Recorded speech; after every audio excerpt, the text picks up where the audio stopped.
Today's lesson, Radian Mode and special angles. Special angles you were supposed to have seen in grade 11, but I'll go over it again here just to make sure that it's clear what we're talking about when we say special angles. And this opens with the reciprocal trig ratios, a small reminder when you want to find cosecant of something. You're finding 1 over sine theta. When you want to find secant theta, it's 1 over cos theta, and cotangent theta is 1 over tan theta. These are weirdly introduced in grade 11 and 12, where it's not obvious why these are so useful, but hopefully as this chapter goes along, you'll see a little more, I say a little more, about why these three trig ratios are important. For now, we want to commit those to memory. It's handy to have them memorized so that they're there for you as soon as you need them.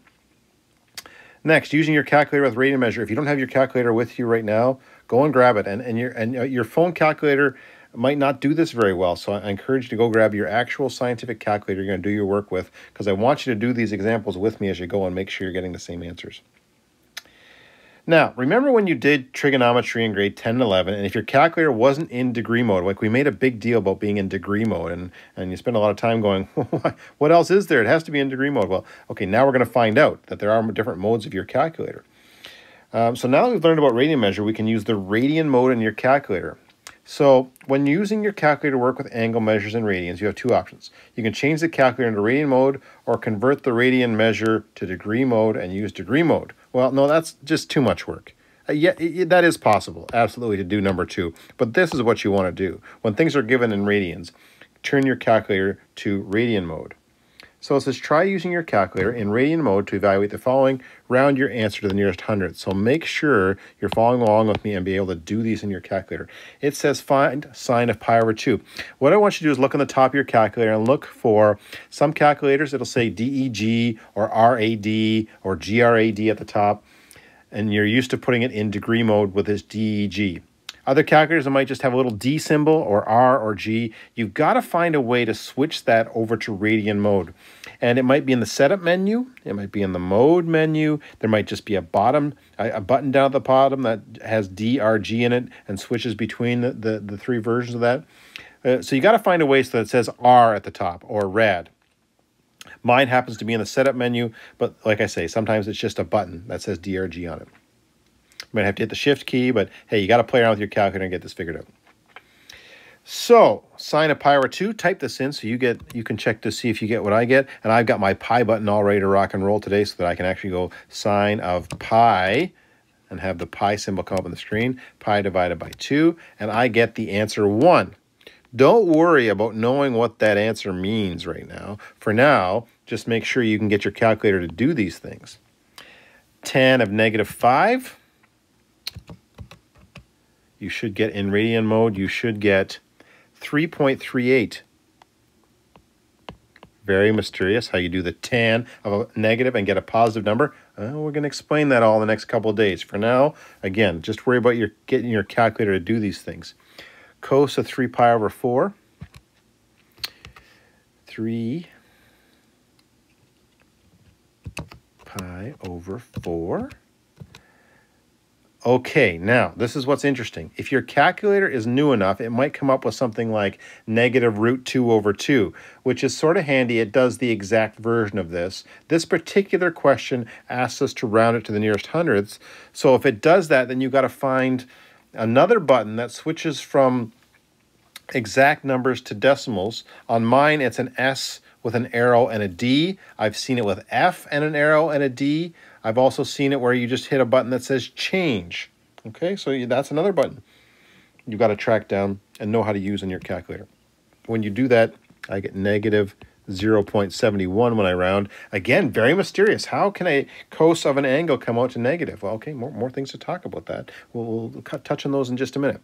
Now, cosecant of 2.25, if you look at your calculator, there's no cosecant button. The only way to do this in your calculator is to go cosecant is 1 over, and this is why I said memorize these things. If you have to look them up every time you have to do them, then everything goes real slow. Like every time you have to find your cosecant and find its 1 over sine. That goes slow. You want to be able to, as soon as you see cosecant, just write 1 over sine 2.25. And now my calculator can do it. 1 divided by sine of 2.25. I get an answer of 1.29 when I round it to the nearest hundredth. And again, let's not worry too much exactly what those numbers mean. We'll get more of that as we go along. For now, it's just that we can get our calculator to do it. Now, a couple of things to think about. How do we know that the above angles were in radians? Because there's no degree sign. When we talked about radians, we say there doesn't have to be a symbol there. There isn't a unit there. If it's degrees, it'll say degrees. From here on in, if you don't see a symbol, if you don't see it mentioned, they mean radians. That's the basic measurement of angles. Actually, it's the essential one, the fundamental angles measurement. So now you can see why it was so important in previous grades to have the degree sign, because if you don't write the degree sign, you unknowingly meant radians. And now that we've learned about that. Next, when we calculated cos of 3 pi over 4 up here, we got a negative answer of negative 0.71. Why does that happen? Well, in case you've forgotten, here's the cast rule, and it tells you which ratios will be positive in each of the quadrants. So cosine of 3 pi over 4, which is 135 degrees, if you do the conversion, I'm not going to do the conversion. I'm going to start moving you towards not converting all the time. I want to think about what this angle is here. And anytime you want to draw an angle in radians, I want you to think about this angle and just memorize this fundamental angle, is that from a straight angle like that is pi radians, which in this case, I'm going to think of it as 4 pi over 4. And as soon as I write it as 4 pi over 4, then on the same axis or on another axis, the way I've done it here, I can draw 3 pi over 4, because if it's 4 pi over 4 to the straight angle, it's 3 pi over 4 that far. And that gets me into the S quadrant. And that tells me that cosine would be negative. Now, why is that true? Well, what's happened is if you look at the triangle that's built here, the x values have become negative. The r is always positive, but because the x values have become negative, when you do adjacent over hypotenuse, you get a negative answer because we've gone to a negative x quadrant. Now, why does that happen in all the other quadrants? Like, how does it come out to cast? Well, you can draw any angle. Like, for instance, if we go here, I'm going to draw something in this quadrant here, and I've got a little triangle there. And if you look at the x and the x's here will be negative, and the y's will be negative. So in that quadrant, sine will be opposite over hypotenuse. That'll come out to be negative over positive, because the radius is always positive. And so sine will come out to be negative in that quadrant. Cosine will come out to be negative over positive, which is negative. I don't know why I put a 1 there. Negative. And then tan in that quadrant becomes negative over negative, which is positive. So tan's the only one in that quadrant that comes out to be positive. And so this cast rule is a shortcut of not having to do that whole thinking I just did to try to figure out which things are positive and negative in each quadrant. It's a shortcut to saying which things are positive in each quadrant. So only, oh, this kind of got cut off here. Only tan is positive, and here only cosine is positive. So that's the cast rule. I encourage you to start building a Trig study page. It'll start off as your reference page that you can look back at anytime you need some help with Trig. And, well, the first thing you should put on it is this cosecant, secant, and cotan. Maybe from radians, you want to put the conversion factors on there. And here, you want to put the cast rule on there. Because this trig, folks, is not going away. You know, this is just going to keep right on going. So the sooner we get on top of it, the easier life's going to go for you. Something else for your study pages. What's so special about these triangles? Well, if you draw a perfect triangle with 45 degrees in each corner, and then measure the sides, what you'll get is 1, 1, and root 2. Well, okay, if you make those length 1, you will get 1, 1, and root 2. But there's more to the story about this, and we'll talk more about it later. There's more to these special triangles than meets the eye. It more has to do with ratios than actually triangles of exactly length 1. And what I mean by that is, if I draw a triangle like this, and it's got 45 degrees in each corner, and it's not 1, 1, root 2, maybe it's 20 and 20. Because it's a 45-degree triangle, it's isosceles, both those sides would be 20. Well, then this side will be 20 root 2. So when we talk about this special triangle, we're actually talking about a family of triangles that have 45 degrees in them. All those triangles are similar triangles. That might not have been really explained in grade 11 because there's enough going on as it was. So when you see these special triangles, they're not single triangles. They're each a family of triangles, all with those angles in it. And these sides just give the ratios that you'll get. Here's the other special triangle from grade 11, and it was the 60-30 triangle. And again, you're going to find it faster just to memorize these things. It's not like a chore. It's like something that when it's in your brain, all the homework will go faster because you've got it memorized. For now, maybe put it on a reference sheet that you hang on your wall as you're doing your homework, and then you can look at it all the time and act like you have it memorized. And then hopefully over time, you just memorize it. Well, I've got to expand these triangles into radians now. And these angles, this 30, if you convert it over to radians, becomes pi over 6 because 180 divided by 6 is 30. And this one becomes pi over 3.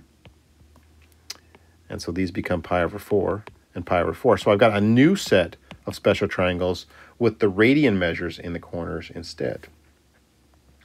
So just to test these out and give you an idea of what you can do with these triangles, if you wanted to work on, say, the 30-degree triangle, or the 30-degree angle, which is right there in that triangle, and you wanted to find, well, I'm not going to do it in radians. I'm going to do this first one in degrees as sort of a grade 11 review, and then I'm going to do the other ones all in radians because that's more of a grade 12 type thing. Okay, sine theta, when we're using 30 degrees. I look at this triangle, and sine theta will be opposite over hypotenuse. So sine of 30 is 1/2. You can type that in your calculator to verify, but it's not about getting your calculator to do it. You want to be able to do it yourself. Cos of 30 now would be adjacent over hypotenuse. When I look at that triangle, I get √3/2. Make sure you're following with me. If I lost you already, you should go back, rewind, and go again to see where I'm getting that stuff from. And then tan of theta would be opposite over adjacent, which would be 1/√3. I shouldn't leave radicals in the denominator, so I'm going to multiply top and bottom by √3 and get that answer there. Now, cosecant theta can be done two different ways. You see, sine theta is opposite over hypotenuse. That means cosecant theta is hypotenuse over opposite. Because we flipped, that's what cosecant does. It goes 1 over that, and that the result is it flips that fraction. So you can do cosecant as doing hypotenuse over opposite if you want, and make it 2/1. But notice what's happened here when we went from sine to cosecant is that it just flipped sine. And that's another way to know how to do these things, is just to flip its corresponding ratio. That is, sine and cosecant are related because they're reciprocals of one another, and I just flipped that one over. So, but either way, you can handle it either way, but the flip trick is a nice one. So, for instance, when I want secant theta, which is 1 over cos theta, that's flipping cos, and I get 2/√3. I should, again, take care of that radical in the denominator. I multiply top and bottom by √3, and I get 2√3/3. And finally, cotan theta, I want to flip tan theta. I'm going to flip the first version of tan theta because that's actually the easy one to deal with, which is √3/1. Or maybe we just write √3. That's fine. Okay, I did that all in degrees as sort of a grade 11 review. In radians, I would have done that as pi over 6. If that's difficult for you, I understand. This is new stuff and sort of wild. So watch that part of the video again, and we should have it down pat in degrees, because I'm going to do it all with radians now. For instance, 45 is pi over 4. I'm going to talk and think in radians now. I've got my special triangle there with pi over 4s in there, and so I'm going to be using, well, it doesn't matter in that triangle which 45 I'm going to use, or sorry, which pi over 4 I'm going to use. Look at that. I said I was going to do radians, and then I immediately switched. Okay, so 45 for sine theta, I get 1/√2, which I, again, should rationalize and get rid of the radicals in the denominator by multiplying top and bottom by √2. Cos theta, I get adjacent over hypotenuse, which is 1/√2, which is, again, √2/2. And tan of that pi over 4 is opposite over adjacent, which is 1/1. Just write 1. For cosecant, I flip the fraction for sine, so I get √2/1. Well, I'll just write that as √2. For secant, I flip cosine, so I get root 2 over 1, which is just root 2. And for cotan, I flip tan, which is just 1 over 1. It just comes right back up to 1 again. Now, finally, they want me to do it with 60, which is pi over 3. And so, for 60, when I want to do opposite over hypotenuse, I get root 3 over 2. Ooh, I went to a thicker pen there by accident. Flip that back. For cos, I get adjacent over hypotenuse, which is 1 over 2. For tan, I get opposite over adjacent, which is root 3 over 1. I can just write root 3. For cosecant, okay, so that's flip the sine. So that's 2 over root 3. We better rationalize that, 2 root 3 over 3. For secant, I flip cos, so I get 2 over 1, which is 2. And for tan, I flip, for cotan, I flip tan, so I get 1 over root 3, which again, I should rationalize. Okay, that's just a little practice with special triangles to get the feel for what those special angles do. All right, now, I'm actually going to do this question in the reverse order because this Part B is actually a sort of a grade 11 question. It's in degrees. So I'll do the degree example first, and then I'll do the radian example to try and help you along there. So in degrees, if you want to find sine of negative 240, there's several steps here. First, I got to draw negative 240 and find out where this angle is. It's goes 90, 180, and then 240 in here somewhere. And why did I go that way? Well, it said negative, so I went clockwise. So there's my negative 240. And then what I found out was, because that was 240, it was 60 degrees more than the 180. So I found out this related acute angle in this triangle is 60 degrees. And once I have that, then I can draw on the sides of the triangle because it's a special angle. And you're like, well, that's very convenient that that question came out to a special triangle. Yeah, it was. Because this section's on special angles. And you're like, well, what happens if it's not a special angle? Well, we'll get to that. You know what? We're going to get off, so it's not always 30, 60, 45. Yep, that's fine. We will get to those examples. But for now, for this lesson, they will work out most often to special angles.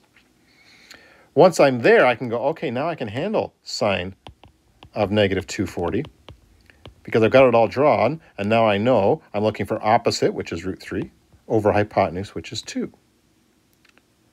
That's almost done. Then I got to check whether it's positive or negative. So I draw the cast rule on there to say what's positive in that quadrant. And in this quadrant, sine is positive.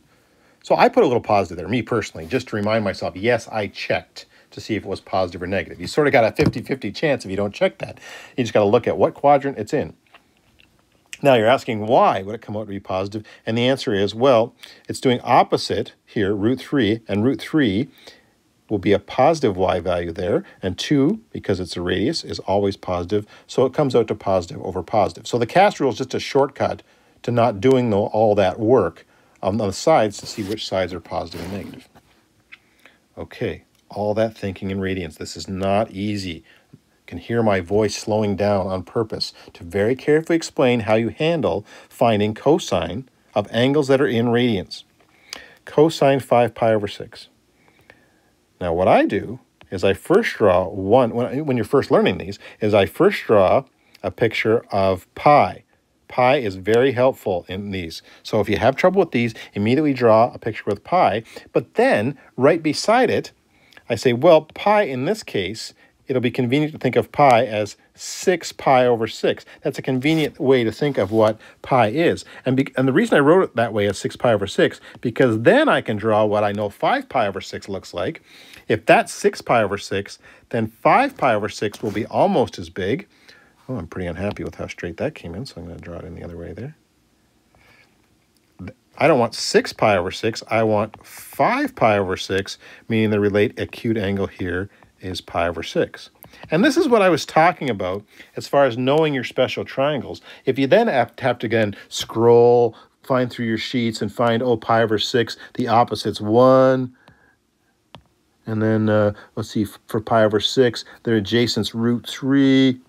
And then the hypotenuse is 2. If you have to do all that work, well, it's just going to slow you down. You really want to have those memorized. So as fast as you're thinking of these special triangles, you write down the sides. So now I've missed a step. I know I've missed a step. If you're thinking, oh, well, you got to do one other thing there. Yeah, I'm going to miss it on purpose here and come back to it. So cos of 5 pi over 6, I've got my triangle now finally drawn with the related acute angle. I can now do adjacent over hypotenuse, which is root 3 over 2. One thing, though, I got to check whether this thing comes out to positive or negative, and the cast rule is a shortcut to doing that. I write the cast rule on there, and it says in that quadrant, only sine is positive, so cosine must be negative. How come that's true? Well, this is in this quadrant, the x values are negative, so that's actually a negative root 3. The radius is always positive because it's just the length of the hypotenuse there. And so then it would come out to be negative root 3 over 2. But the cast rule is just a shortcut to doing that. Hopefully some of this is coming back from grade 11. Ooh, 2 more. Good. Just give me a second. I'm going to buy myself a little space here because I'm drawing big diagrams here. Need this, there. You know what? I'm going to make sure that all the way goes down to another page because I'm looking at that question, and I'm going to need some space for that one too.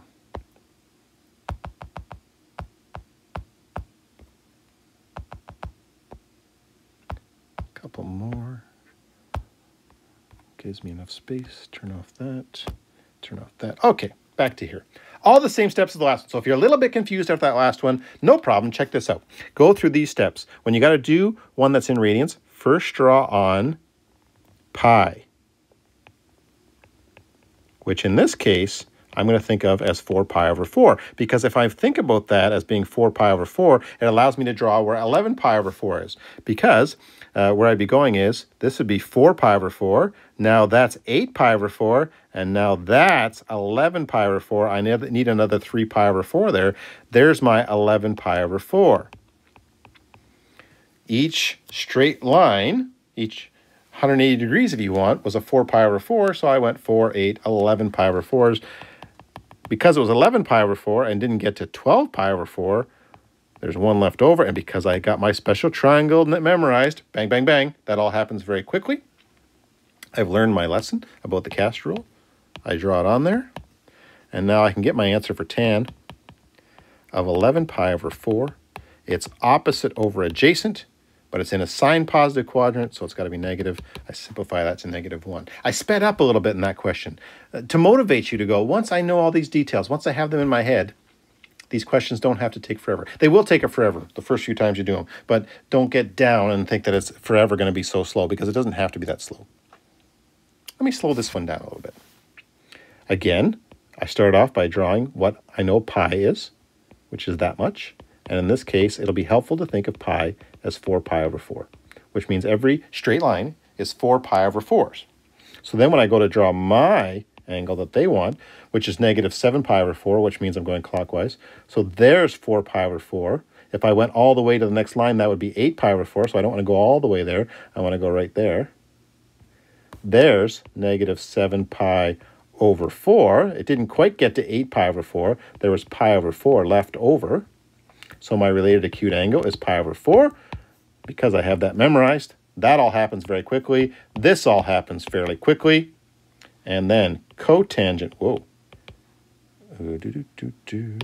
Cotangent of -7 pi over 4. Did I accidentally go to the larger pen again? No, I must be. Okay, now, tan of 7 pi over 4 would be 1 over 1. So cotangent is that flipped, which is 1 over 1. We're in a positive quadrant, so it's +1.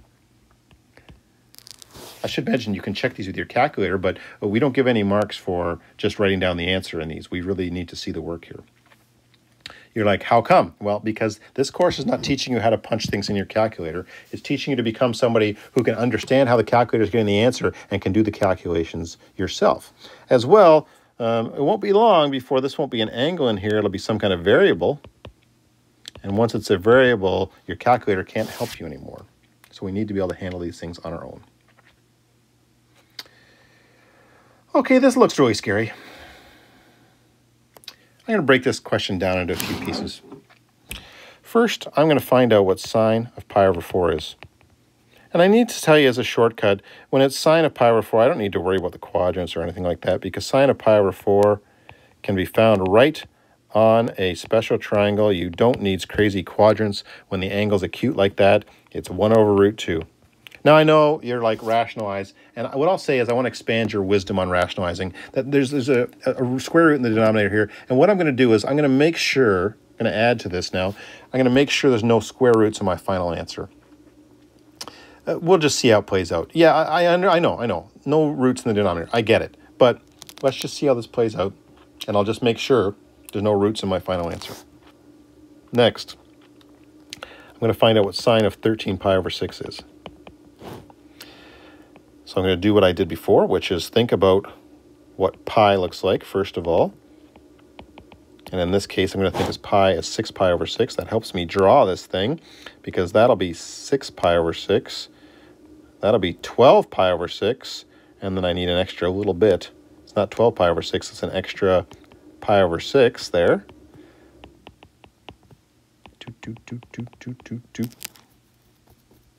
How do you memorize these triangles?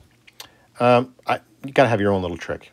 My little trick in radians is to look at I look at the special triangle and I think about this one with 3's and I go, radians is weird, and so because it's weird, the 3's stay away from each other. That's my little trick. You can do whatever you want. There's nothing logical about that. There's nothing mathematical about that. It's just my little trigger to remind myself where to put these things. So when I do the pi over 6 here, that means that the root 3 is right there. And then 1 and 2. You can have your own little trick there, but you come up with your own way to memorize that. Going back to degrees and back and forth is not the fastest way to handle it, but you can do it that way if you want. Sine of 13 pi over 6 here then would be opposite over hypotenuse. This is in the A quadrant. I don't always write the whole casserole, by the way. Sometimes I just write the piece of the casserole I need. I sort of said it in my head, but I didn't write the whole thing. Anyway, sine of 13 pi over 6 comes out to 1/2. And finally, cotangent of pi over 3. Again, I don't need the whole quadrant thing because it's a acute angle. So I can just draw the triangle, pi over 3, pi over 6. The 3's don't go together. And so cotangent pi over 3 is adjacent over opposite, 1 over root 3. Which, again, I know maybe you're getting upset because I left a radical in the denominator. I'll deal with it. I will deal with it. I won't leave it like that.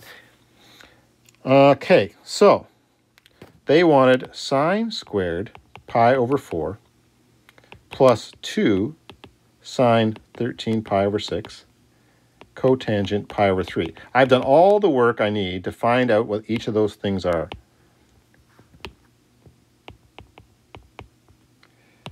Now, I need to tell you a little note here. If this is confusing, sine squared pi over 4, that's short form for take sine of pi over 4 and square it.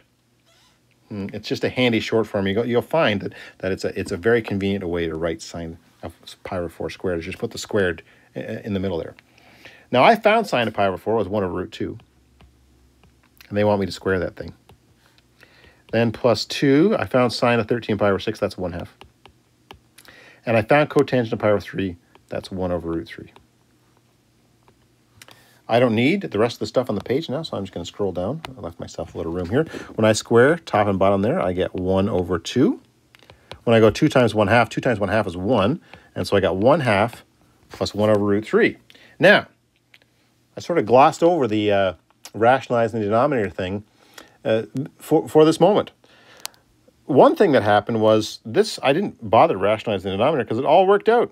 This one got squared, so that can happen where you don't have to rationalize the denominator like you think you do for the final answer because it takes care of itself along the way.